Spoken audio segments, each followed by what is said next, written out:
This is yoga because this is union with the eyes. Yoga originally was the word union. There's so many disciplines within yoga, hatha yoga and many others. This is a union with your eyes. You unite with your eyes. You learn how they're stressed, you teach them to relax. You learn how you lose peripheral use of the eyes, you teach yourself to bring it back. You learn how you look in a frozen way all the time at the computer. You don't go to the optometrist to get special glasses to freeze even more at the computer. You blink. You open your eyes, you look at the periphery, you look far away, and you pay attention to the movement of the print of the computer, and you don't try to focus in a very frozen way. So the whole point is, you unite with your eyes, and you take care of them. They're precious.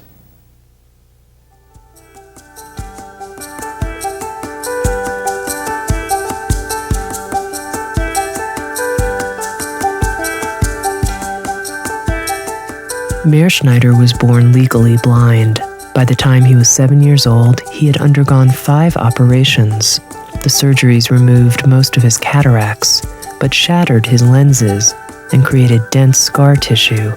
He could see only light, shadow, and indistinct shapes. Meir had to do all of his schoolwork in Braille. Yet today, Meir Schneider is licensed to drive a car, without the help of glasses or contact lenses. Yoga for Your Eyes will teach you the same exercises he used to gain functional eyesight and healthy eyes. These simple routines are based on the work of Dr. William Bates, a turn-of-the-century American ophthalmologist who discovered the connection between the eyes and the mind. Dr. Bates challenged conventional medical views about eyesight, views that still guide the practice of ophthalmology today. Most doctors still treat our eyes as isolated organs that can never improve once they begin to fail. William Bates created holistic vision improvement and demonstrated that your eyes can grow stronger and healthier when you learn how to take care of them. The exercises in Yoga for Your Eyes can be organized around 3 basic principles: relaxation, strength, and flexibility. These exercises will help you avoid eye strain, improve your peripheral vision, strengthen your weaker eye, and balance the use of both eyes together. You'll learn to perceive greater contrasts, create a more flexible gaze that moves with ease and clarity between near and distant objects, and notice smaller details in everything you see. Do not wear glasses or contact lenses while doing these exercises. The more you do the exercises, the less you'll need corrective lenses of any kind. However good or poor your vision, you can strengthen your eyesight measurably by regularly practicing Meir Schneider's Yoga for Your Eyes. I'm so happy to welcome you to the real exercises. I want to share them with you. They were so effective with so many people for 26 years. A very major decision has to be made by you. You must take away your glasses or your contact lenses. I know that many of you are attached to them. But for the purpose of eye exercises, please take them away.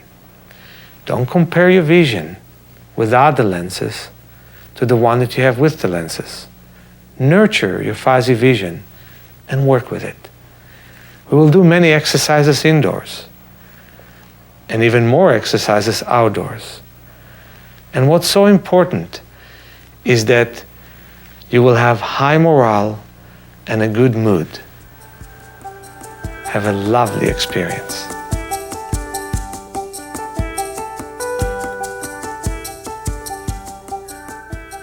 The first exercise that is very effective in relaxation is palming.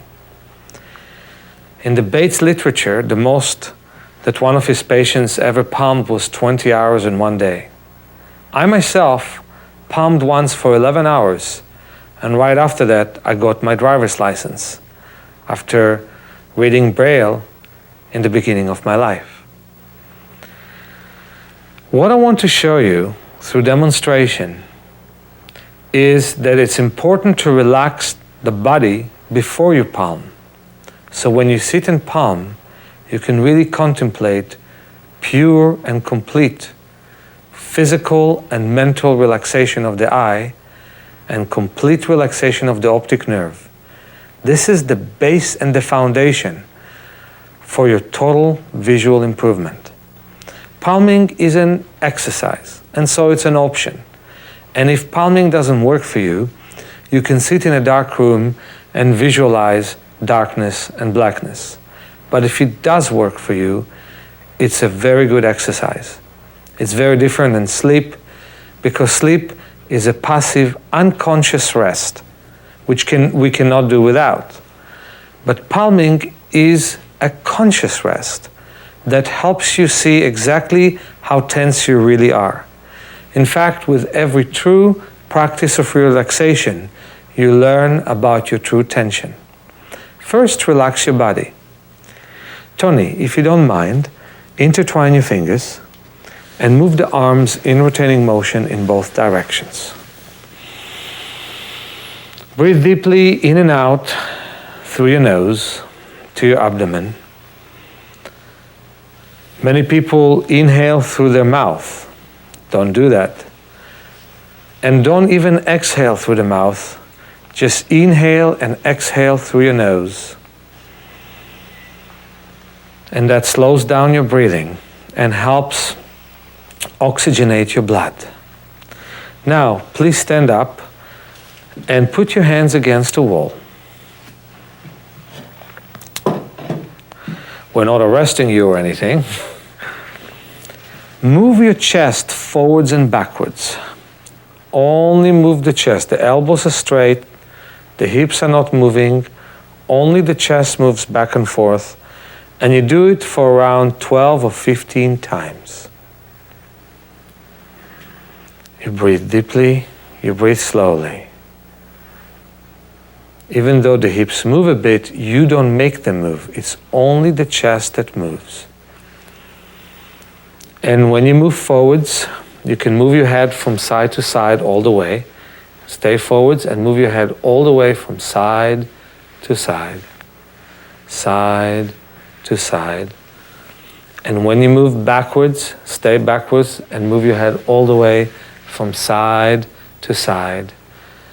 The chest muscles and the rib muscles and the shoulder muscles support the neck and the arms.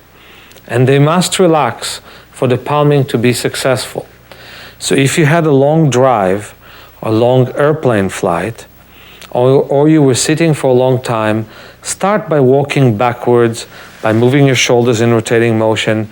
Don't start immediately by palming, and then do this exercise of moving the chest forwards and backwards to make sure that your upper body is completely relaxed and is ready for the exercise.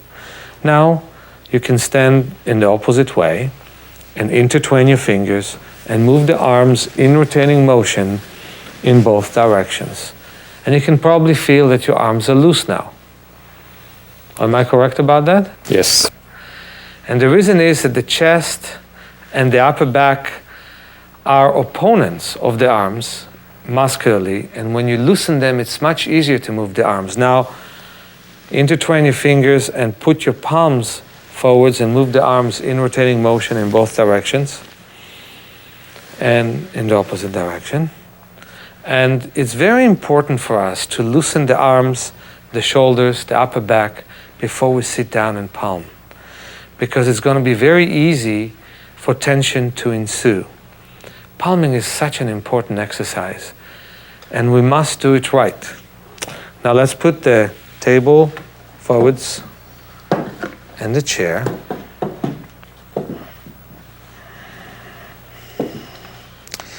And first of all, rub your hands until they're warm. Rub them, rub them, rub them, rub them, rub them until they become really, really warm. Rub the fingers till they become warm. And if you want to put some cream on your fingers, and especially if they're dry, that's very welcome. But make sure the fingers are warm. In fact, rub the hands as if you wash them. Stretch your arms upwards to make sure they're really loose. And by the way, take your watch off. And if you have a ring, take your ring off as well, so blood will flow at a great ease in your hands. Rub the fingers in between them, intertwine them and interlace them. And then rub your hands again. And right now, close your eyes ever so gently, as if you're just going to sleep. Put your palms around your eye orbits. Put your palms around the eye orbits. Lean against the table, but don't bend much. In fact, you can lean with a straight posture. Breathe deeply, in and out. Again, it's very important for you to put no pressure against the cheekbone. It's important for you to put the hands very gently around the cheekbones to make sure that the eyelids are closed but not firmly. And let the mind visualize as if you're seeing darkness and even blackness. Pay attention to your breath. Your breath is your vehicle for relaxation. Breathe deeply in, breathe slowly out, in and out through your nose. Feel that your abdomen and your waist are expanding as you inhale and are shrinking as you exhale. Feel that your ribs and your chest and the upper back are expanding as you inhale and are shrinking as you exhale. Feel that your neck is expanding as you inhale and shrinking as you exhale without any tension. Visualize that your head expands as you breathe in and shrinks when you breathe out.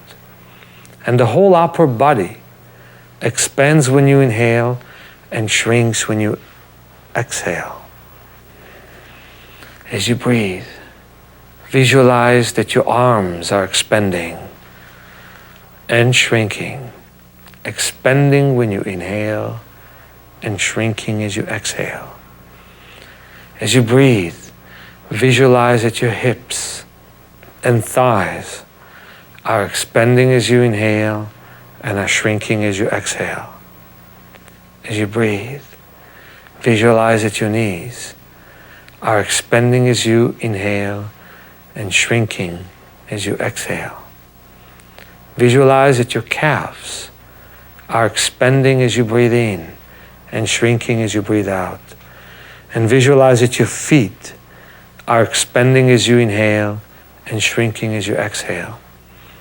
And visualize that you're seeing complete darkness. And if possible, even blackness. I remember that in the first 2 months of my practice, I couldn't even see dark. But when you see darkness, it can help you rest in a very deep way. This is the difference between palming and sleep. When you palm, you know exactly how unrelaxed your eyes are, how unrelaxed and irritable your optic nerve is. When you're asleep, you're too passive to know that. Now you'll know by the level of darkness or blackness whether your eyes are relaxed or whether they are tense. Keep breathing and feeling that the whole body expands as you inhale and shrinks as you exhale.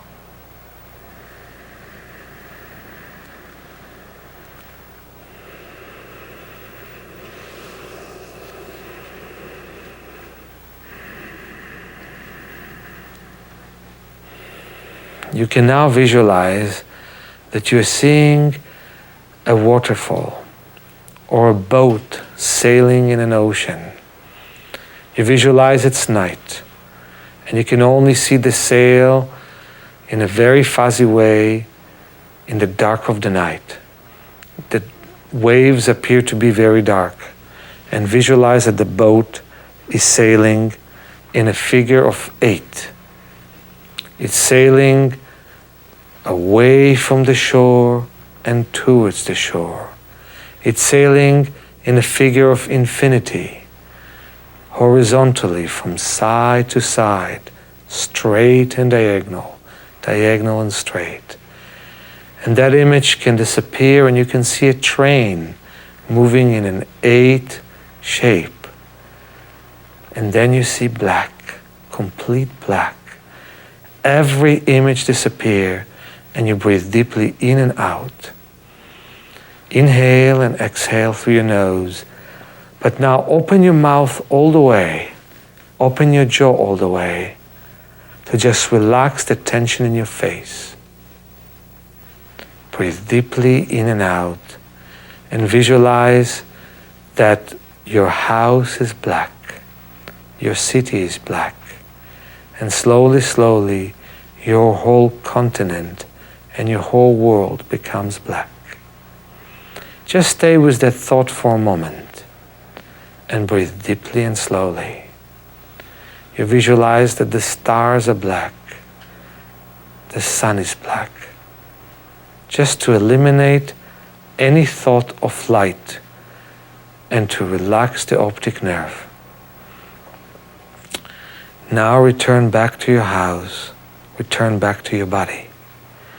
Take away the blackness from the room and take away the blackness from your body.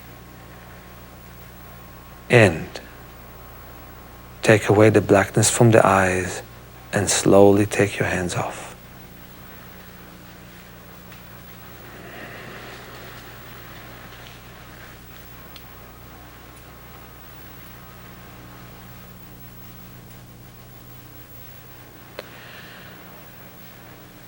Now, rub your hands.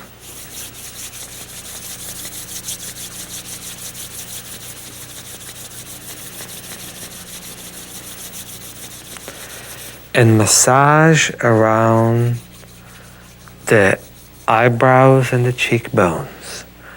And there's 2 ways to massage the eyebrows and the cheekbones. One way is from the ridge of the nose to the temple. The other way is from the nose to the ear. To unsquint the eye. We tend to squint when we strain to look. This whole program will teach you how to look at anything at any time without any strain. Whether you see letters or objects, whether it's at night or in the daytime, we need to not strain. So you massage around the eye orbits and the cheekbones.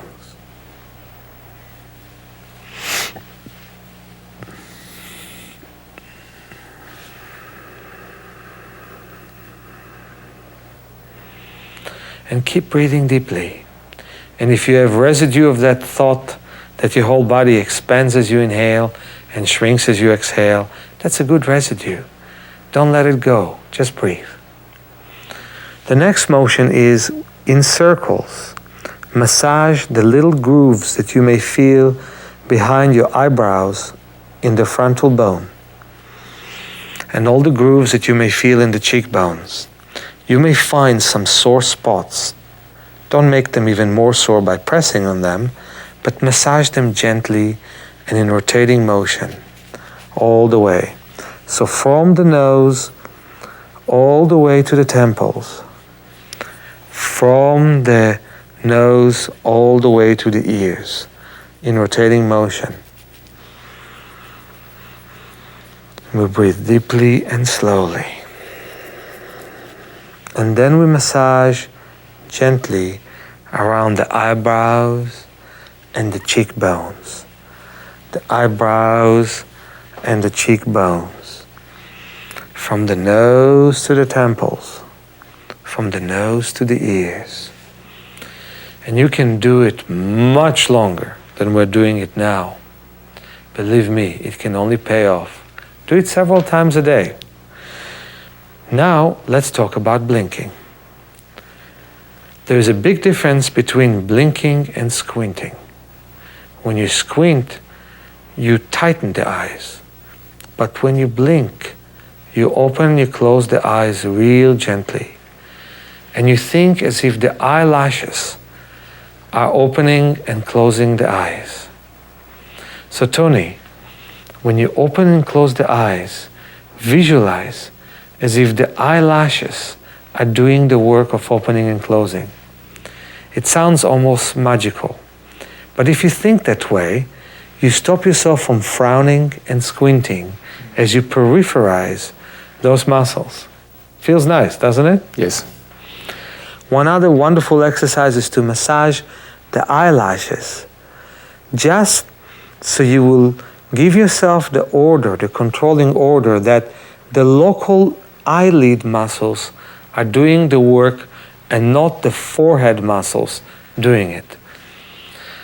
I remember that once in my training course, when we did an exercise on kinesthetic awareness, I asked from people to feel how much strain can there be in their face and head when they blink with their eyelids in a strenuous way.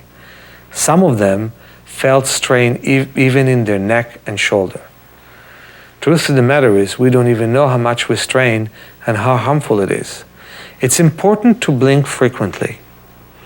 One lady who came to me with retinal detachments had in her chart written by very known ophthalmologist, "This woman is not blinking." I asked her to blink, and the blinking exercise helped her gain a lot of it back.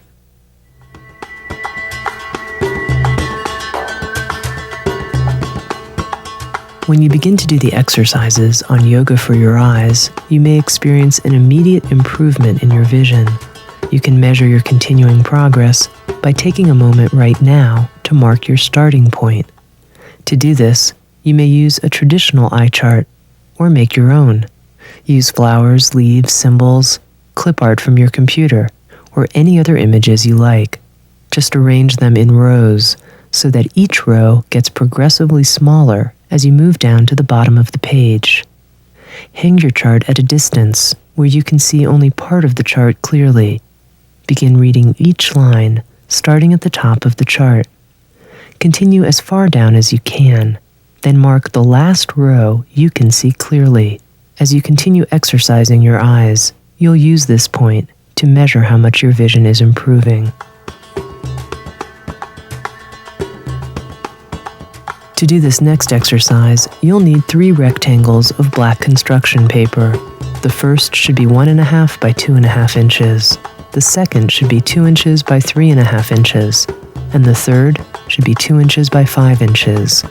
A double-overed piece of adhesive tape in the middle of each rectangle will allow you to attach it to the point between your eyebrows, or at the top of the bridge of your nose. You will use these tools to strengthen your peripheral vision and balance the use of both eyes together. We're going to use several instruments in our work. Very easy instruments to use. And this is a good introduction, and you can yourself innovate and invent a lot of other instruments. This is a small piece of paper we put between the eyes to simply block central vision. With this, we'll block even more central vision. With this, we'll block even more central vision. We're using the chart, and we're using a page with different size print. By the way, don't be slaves of this practice. This is just a suggested practice. If you adopt the same principle with other exercises, you will do just as well for yourself. Let's start, Tony, by maybe we should move away from the chart, now that you know exactly what you see, and move your chair opposite than the table, or should I move the table away? Maybe I should move the table away. And put this little paper between your eyes. Effectively, you block your central vision.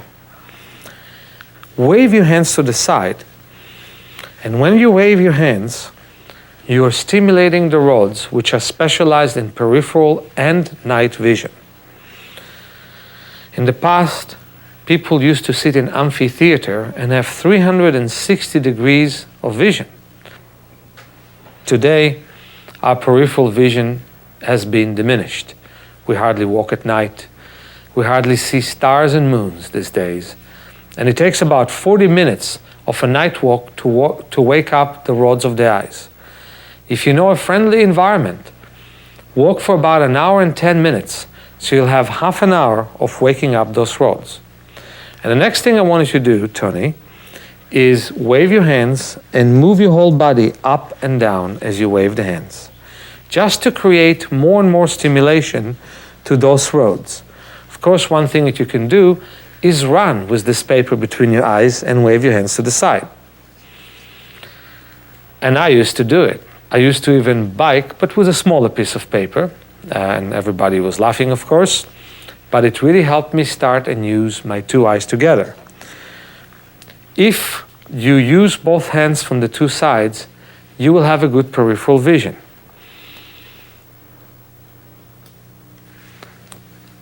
Let me show you something. If you look at the finger in front of you, if you close one eye, the finger moves into one direction. If you close the other eye, it moves to the other direction. But if you open both eyes without moving your finger, it seems to be in one place. One eye can easily dominate the other. If you close the right eye, it moves to the right. You close the left eye, it moves to the left. So the right eye looks a bit left and the left looks a bit right, and quite often one eye will dominate the other eye. We want no eye to dominate. When you put your two hands in the periphery, no one eye can see what the other eye sees. When you close the one eye, you can only see one hand. If you close the other eye, you can see the other hand. That's why we're starting to use the periphery, beside the fact that we want to integrate cells that we never use with this practice. Now, put the middle size page and wave your hands to the side. Wave your hands to the side, and now effectively you're blocking your central vision even more, and you're waking up peripheral cells you normally don't pay attention to. They're there, but they're dormant, they're latent. Now move your whole body up and down, up and down, up and down. Move your whole body up and down. And this way, you really activated your periphery. But you know, we can even do better. Let's take the middle size off and put the larger size on, and wave your hands to the side. Move above and below, above and below. Pay attention to what you're doing now. You are blocking your central vision completely. You cannot see centrally, and don't strain to look at the paper.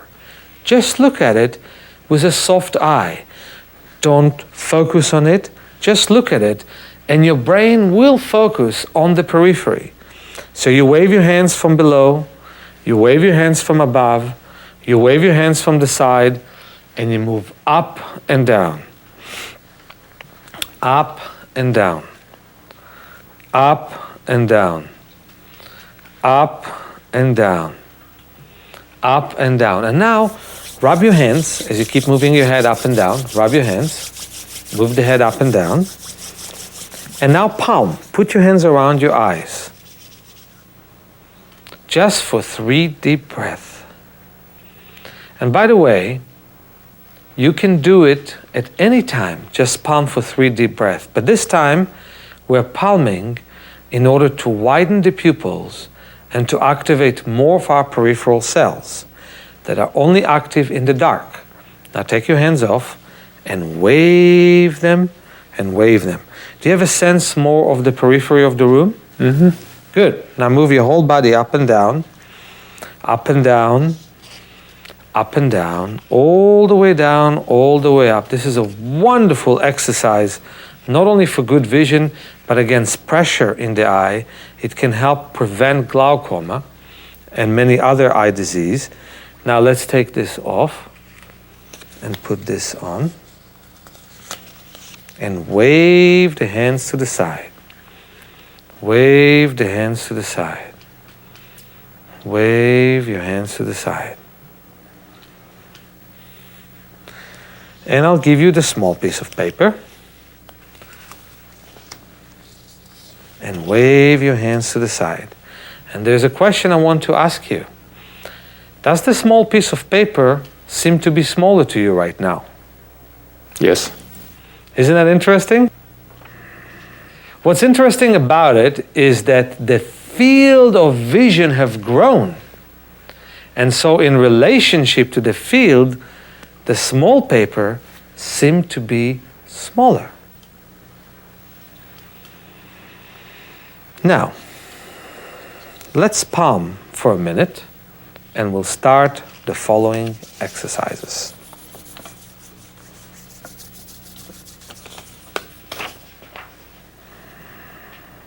Breathe deeply. Breathe slowly. Feel how the abdomen expands as you inhale and feel how it shrinks when you exhale.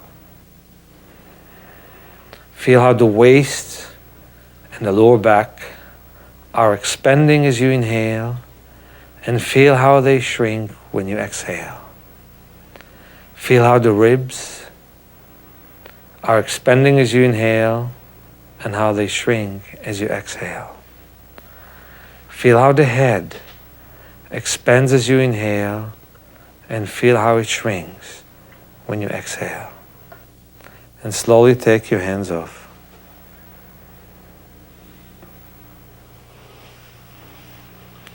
Now, Tony will do the following exercises. Turn to the chart again.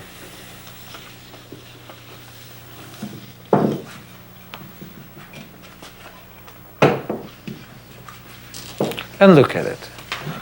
How does it look to you now, by the way? It's the same as before, right? actually it's clearer than before. It's clearer than before. Wonderful. Wonderful. Can you read this line? Yes. How about this one? Yes. Oh, that's progress. Yes. That's wonderful. Now, what we want to do is as follow. We want to put the small piece of paper in front of your strong eye. And by the way, how do you measure if you have a weak or a strong eye? You have the most natural way of doing it. You cover one eye and you measure it. Then you cover the other eye and you measure it. Although it's most likely that quite a few of the people at home know exactly which eye is stronger and weaker. Okay? Put the piece of paper between the eyes and wave in front of the right eye, in your case, and read with the left eye, which is the weaker eye in your case. This gives the left eye a chance to be the one that is looking at the letters. Now, the left eye, of course, doesn't see as clear as the right, does it? No. No. Can you see this line? Yes. Can you see this line? No. No. Can you see the spaces between the letters in this line? Yes. Can you see the spaces between the letters in this line? Yes. Can you see the spaces between the letters in this line? No. So, Tony can see two lines underneath the one that he can read. He can see the spaces between the letters. And the same will be with you. You may be able to see 6 or 7 lines underneath the one that you can read. And the lowest line you look at is the one where you can still see the spaces between the letters. That is shifting. Looking where you can still see, but not clearly, smaller details than the ones that you normally tend to look at. Let's do the last exercise before going outside. We need to stretch the eye muscles because in many ways they affect the size of our eyeball. Tony, could you please turn around on your chair?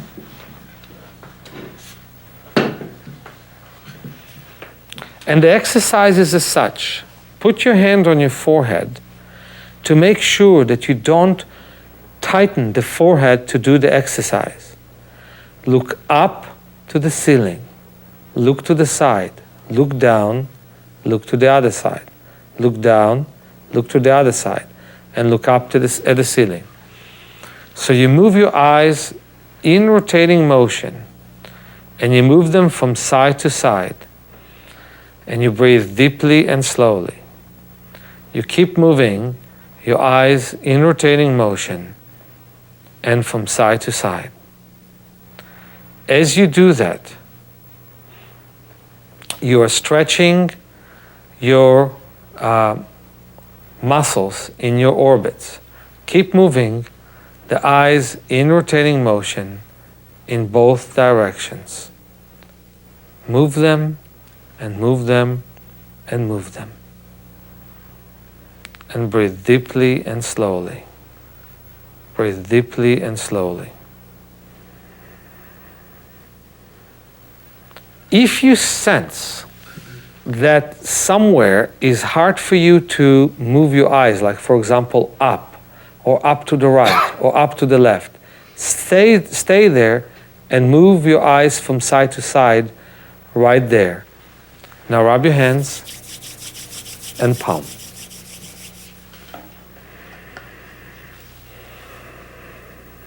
We went through a series of exercises which are good especially for near and far-sighted people. There are many more exercises to do, but this is a wonderful introduction to what you need to do to improve your vision. Dedicate yourself to these exercises, and you may find that your vision is improving with time.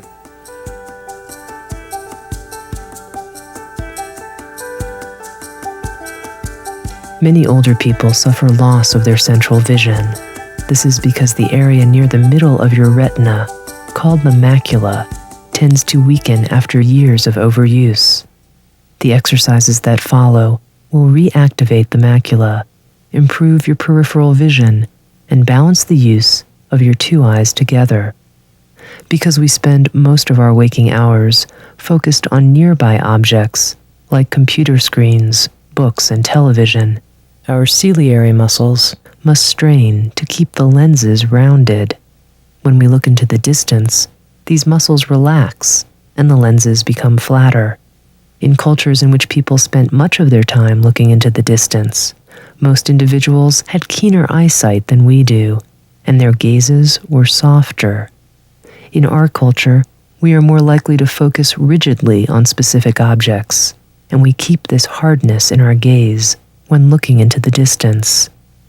In addition to reactivating the macula, the following exercises will strengthen the ciliary muscles and help you focus accurately at any distance.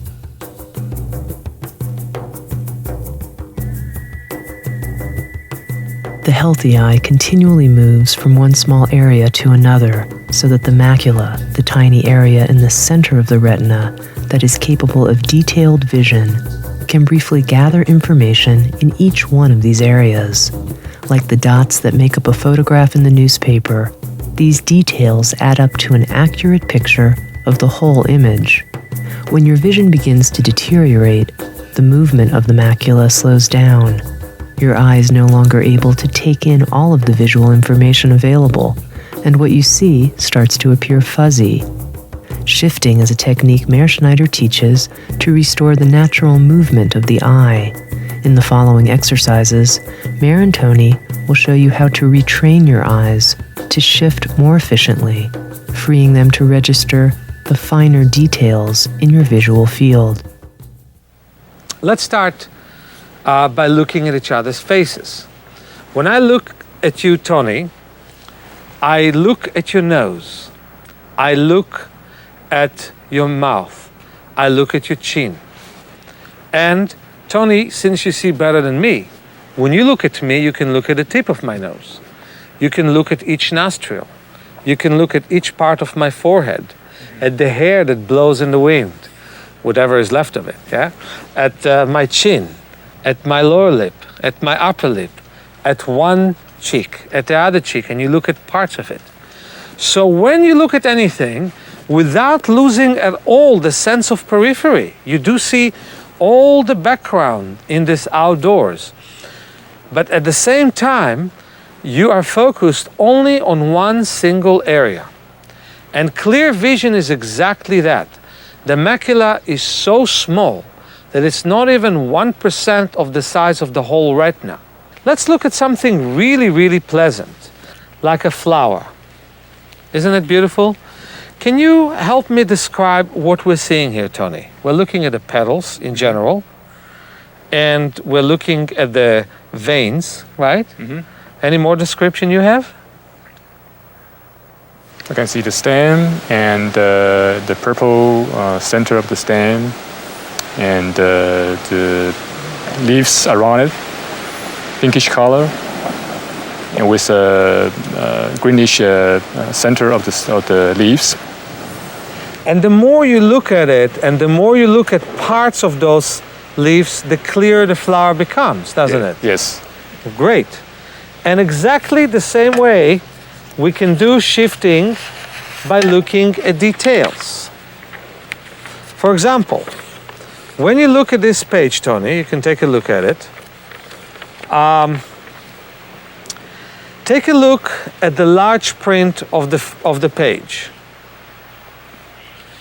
And you can see that you can see them pretty well from this distance, right? Right. Take a look at them from where it's fuzzy to see them. For example, this distance. Mm-hmm. And you look at the letters in such a way as if you are writing them, as if you had ink and you blackened each one of those letters, and you look from letter to letter, from ink to ink, from print to print.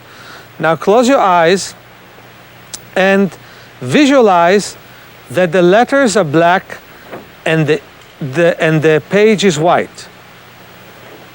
And if it is hard for you to visualize that, say it. Say 3 times.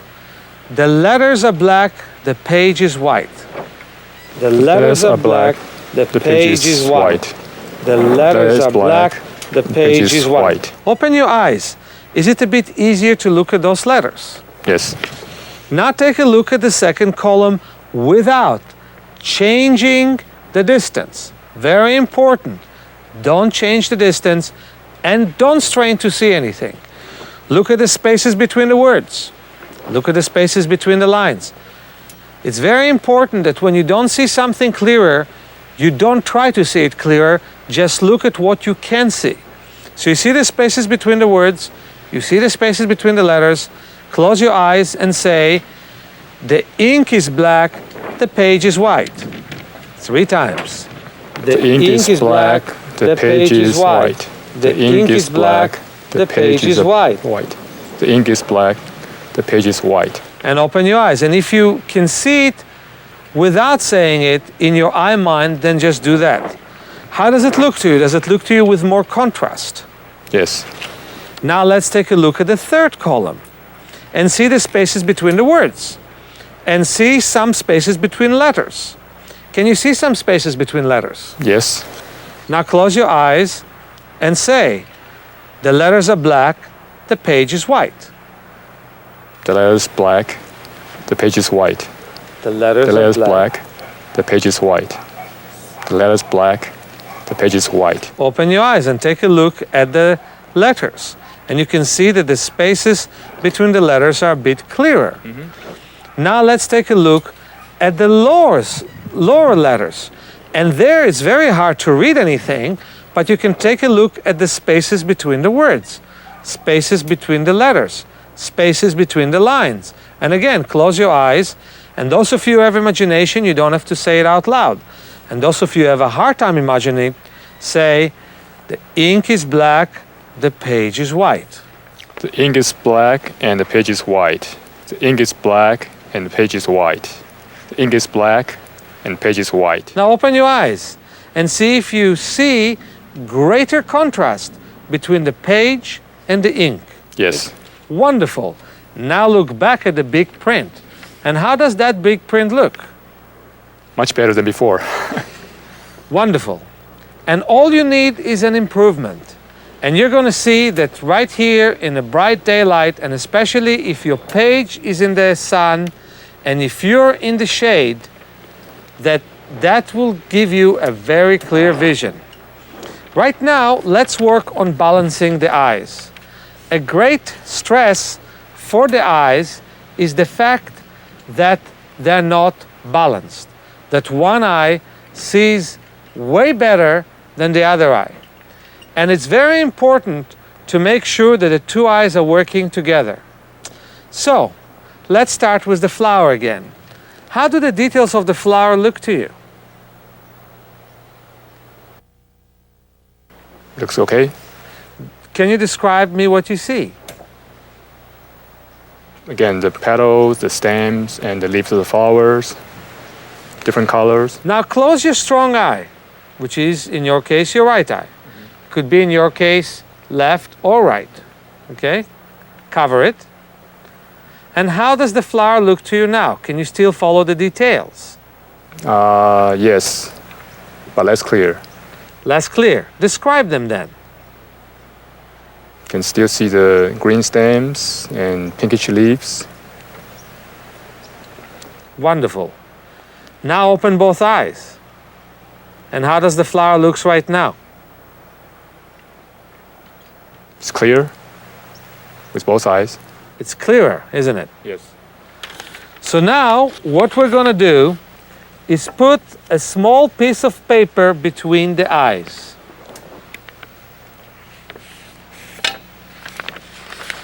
And what you'll do is take any piece of paper that you can fold into four, put this paper in front of your weak eye, and wave with this paper in front of the strong eye.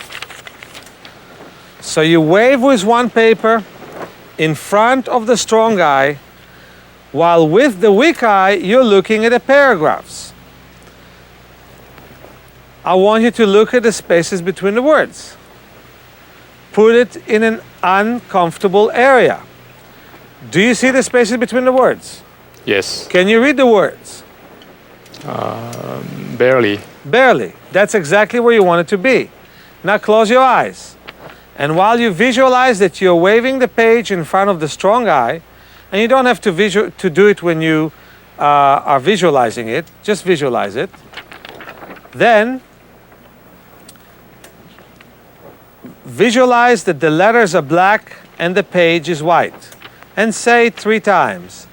The letters are black, the page is white. The letters are black, the page is white.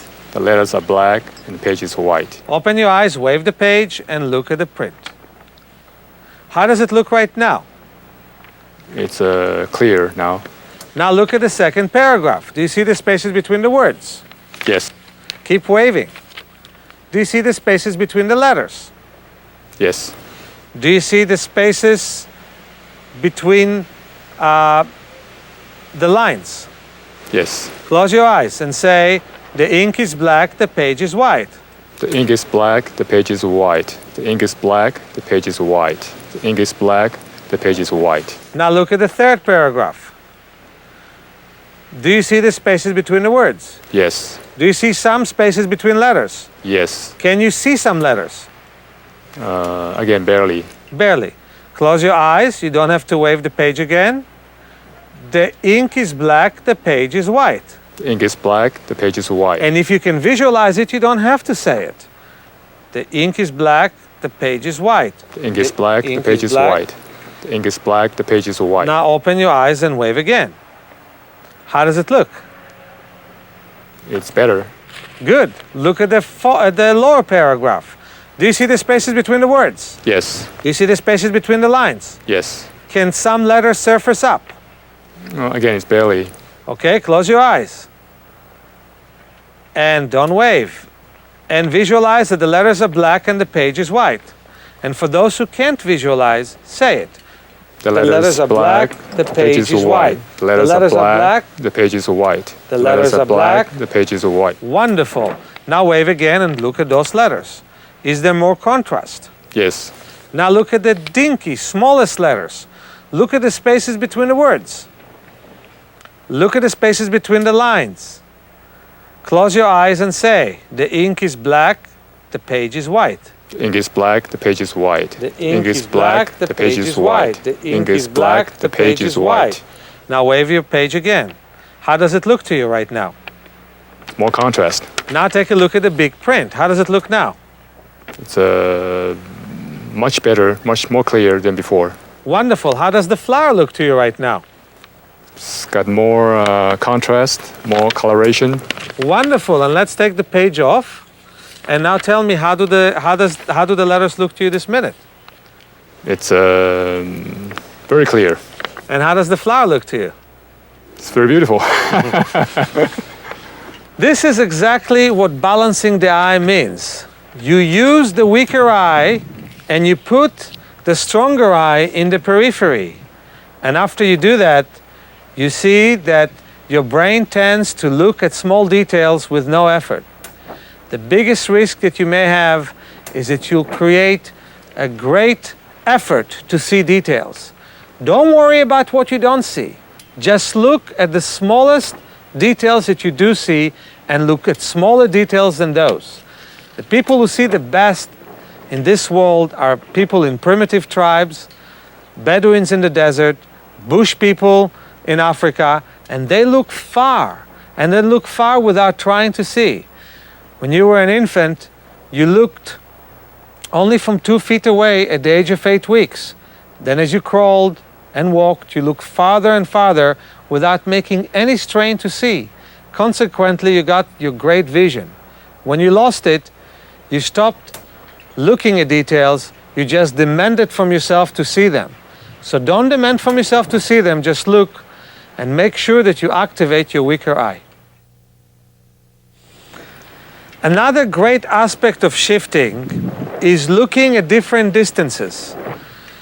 Something should be really known to you about the physiology of the eye. The ciliary muscles that curve the lens work very hard to see from near, 20 feet or less. Anytime that you see 20 feet or more, the lens is flat and actually the eye is restful. Whenever you read, even if you read an eye chart from distance, and whenever you read the page from near, whenever you look at a computer, you should look far away. As humans, we didn't used to look so much from near until the last century. And so it's very important for us to look from far. And it's also important for you whenever you walk in the street to walk in a conscious way and look at many details. And now some exercises. Tony, could you please look far at these beautiful mountains and hills? Can you describe me what you're seeing in them? I can see the trees, the dry grass with brown color, house in front of me, some cows. Wonderful. How many cows, do you know? 1 or 2. Okay. Now, let's repeat the exercise we did before. Put the piece of paper between your eyes, and let's give you a piece of paper to wave, and wave in front of the right eye while looking with your left. And if in your case, it's your left eye, which is the strong eye, wave in front of the left and look with the right. But you always wave in front of the strong eye to put it in the periphery while it's always in the center. And the idea is that you give freedom to the weak eye to work. And you wave and wave and wave and wave and wave. And do you still see all that you saw with both eyes? Or is it fuzzier? It's fuzzier. What do you see now? You can still see the tree, the dry grass, and the house. Wonderful. I want you to point at 6 different points that you're looking at with your finger as a pointer, and you look at point A, B, and C, and so on. Point at 6 different points, and then point at 6 different points at half the distance, and then point at 6 different points close to you. And again, look far away, engage with that area, and point at 6 different points. This is shifting for you. As you point at those 6 different points, you're starting to focus on what you can see with your weaker eye. When the weaker eye is not working, the stronger eye works very hard to suppress whatever the weaker eye is seeing, which weakens the strong eye and weakens the weak eye. When the weak eye works, then the strong eye will become stronger, and also the weaker eye will become stronger. Now, how do you see the distance right now, Tony? It's got more contrast. More contrast in it. Yes. Right? Take the paper off now and tell me, how does the heel look to you? It's better contrast, more clear, just more pleasant, more clear to see. Wonderful. Put right now the eye patch over your strong eye. And one thing that Tony does, and I want you to do, is 5 minutes, 4 times a day, patch your strong eye to let your weak eye work. Doctors have given up on us, and they said that only kids can improve weaker eyes by patching the strong. But I disagree. I found that adults like Tony, like myself, and many other people, by patching the strong eye, are capable of activating the weaker eye. Now take a look again at the heel. How does the heel look to you? It's less clear with the patch. Yeah. With the patch. And so you're looking at the heel, and again point at 6 different points at the heel. And look half distance and point at 6 different points at half distance. And look from near. To just get your brain to focus where your vision is fuzzy. And again, look far away. Close your eyes. You can take the hand off and visualize that the colors are in more contrast. The brightness, the bright part of the heel is brighter, the dark is darker, and the sky is bluer. Just visualize contrast. And that visualization becomes a direct order from your brain to your eye. Now open your eye and take a look at it again. How does the top of the heel look to you? It's brighter with better contrast. Brighter with better contrast. Now, as a transition, take the patch off and put the piece of paper between your eyes and wave in front of the strong eye while looking with the weaker eye at the heel. How does the weaker eye sees right now?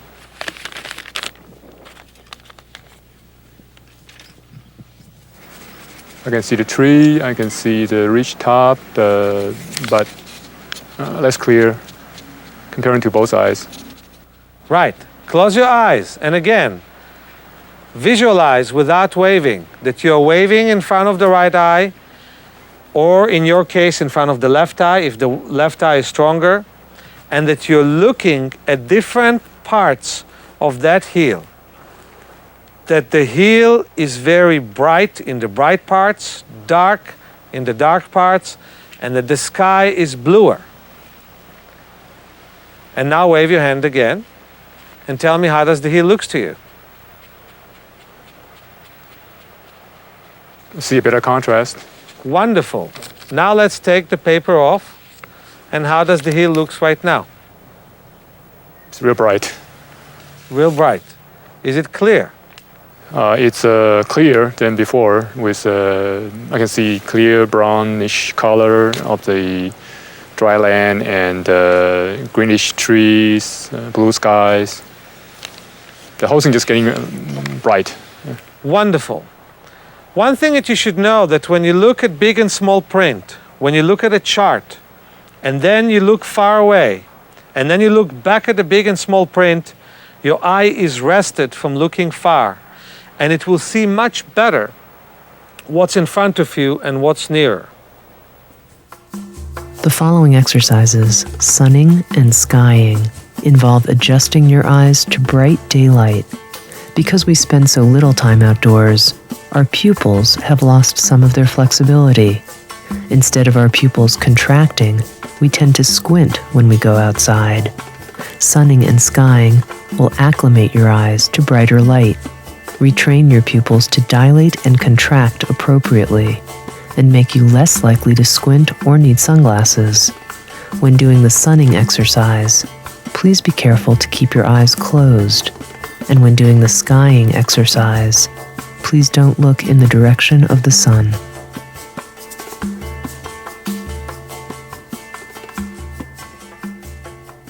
Let me introduce you to the practice of sunning. Sunning is a very important practice, and it has to be done correctly. It will wake up your eye to life. It will wake up the macula to life, which is the central part of the retina, and it will contract your pupils. It will help you very much in the practice of shifting. Because if you adjust to strong light and adapt to strong light, you have a stronger eye that will naturally look at details. Tony, close your eyes very gently, as if you're just closing them before you go to sleep, and move your head all the way from side to side. Take a look at Tony's movement. It is full. It is all the way from side to side. Some of you would be able to move the neck simply so well that your chin moves from shoulder to shoulder. Many others would need to move the shoulders a bit. Let me show you how you don't do it. Don't move your head from side to side. Don't move ear to shoulder, but only chin to shoulder. So don't do this, but do that. Move your head all the way from side to side.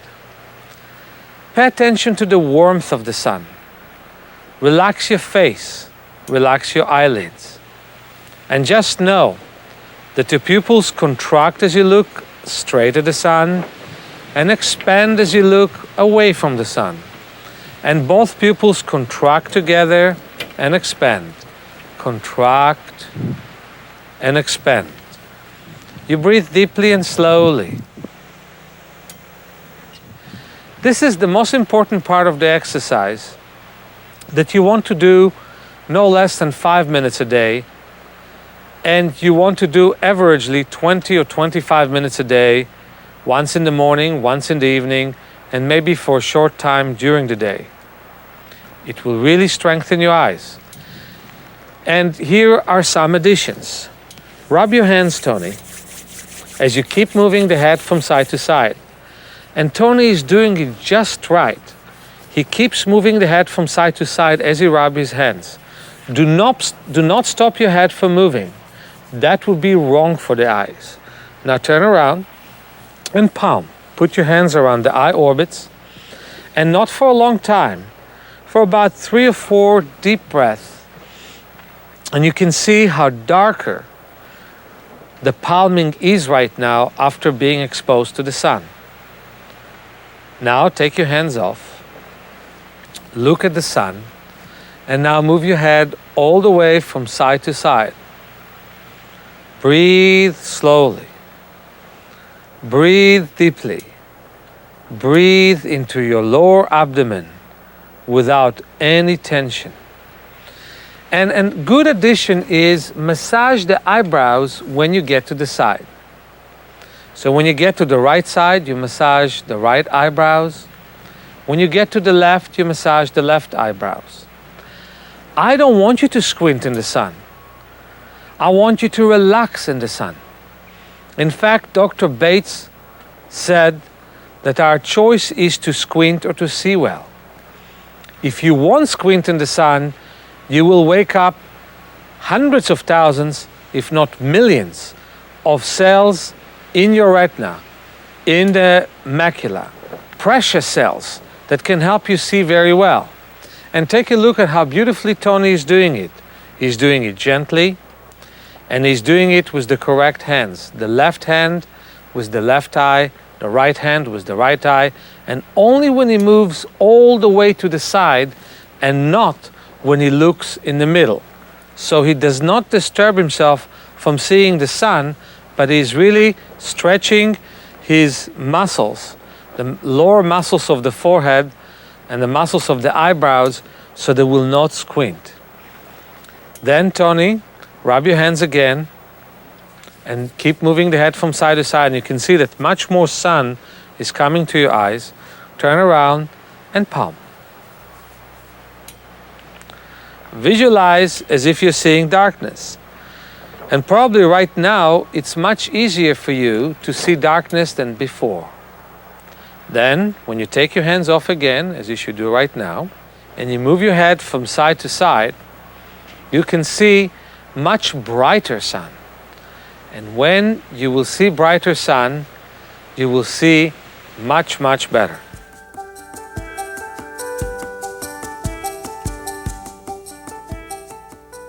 I want to introduce to you the exercise of skying.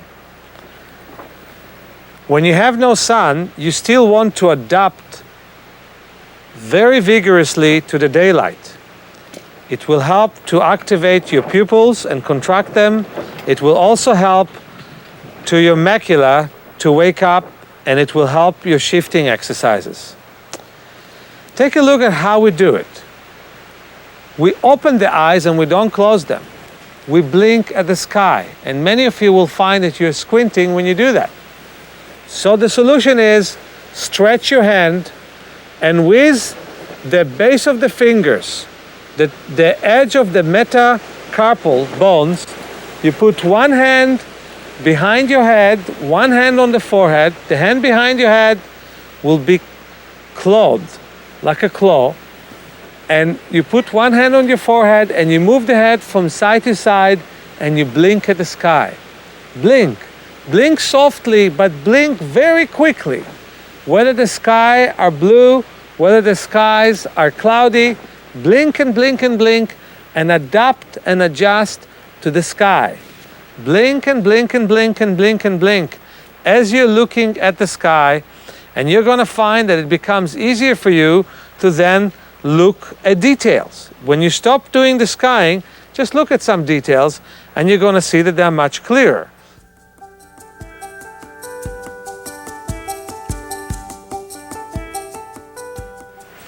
Let's do long swing. Long swing is one of the basic exercises within the Bates method. And it was a great exercise that did few things. It helped you adapt to more light. It also helps you have a sense of movement. Look at your finger and move from side to side and imagine or think as if everything that you see moves opposite than the way you move. Just like a train ride. When you sit in a train, even though everything stands still, you think that everything moves opposite than the way that you move. So you look straight at your finger and you think that everything moves opposite of the finger you're focusing on. You can look up at your finger and down on your finger, see the nail, the middle of the finger, the base, and at the same time, you see that everything moves opposite. You can also close your eyes and visualize as if everything moves opposite than your finger while your eyes are closed. Remember all the details that you saw. The details to the left and the details to the right and to the middle. So again, when you open the eyes, when you move to the right, everything moves to the left. When you move to the left, everything moves to the right. And we can do exactly an opposite exercise. You put the finger horizontally and you move up and down. And as you move down, everything seems to move up. And as you move up, everything seems to move down. And you move up and down, up and down, imagining as if everything moves opposite than the way that you move. When you look up, everything moves down. When you look down, everything moves up. That will give you the sense of movement. And now, I'll move up with my finger and then down. I'll move up with my finger and then down. Up and down, and I'll keep moving my finger up, and when I move up, I think as if everything moves opposite than me. When I move down, I'll think the same. So when I look up to the right, I think that everything moves down to the left. When I look down, I think that everything moves up to the right. Up to the left, I think everything moves down to the right. When I move down, I'll think everything moves up to the left.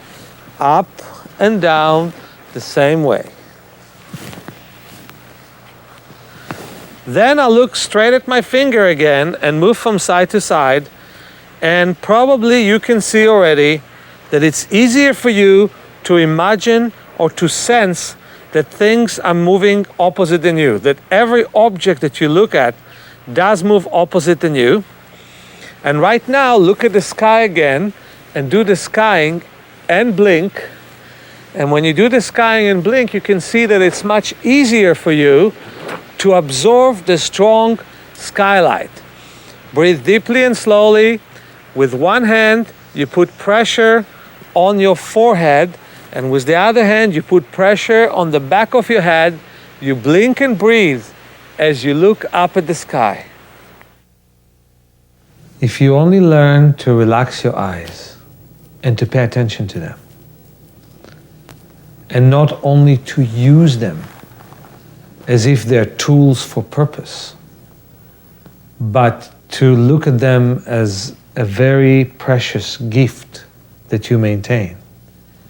And you will always relax them.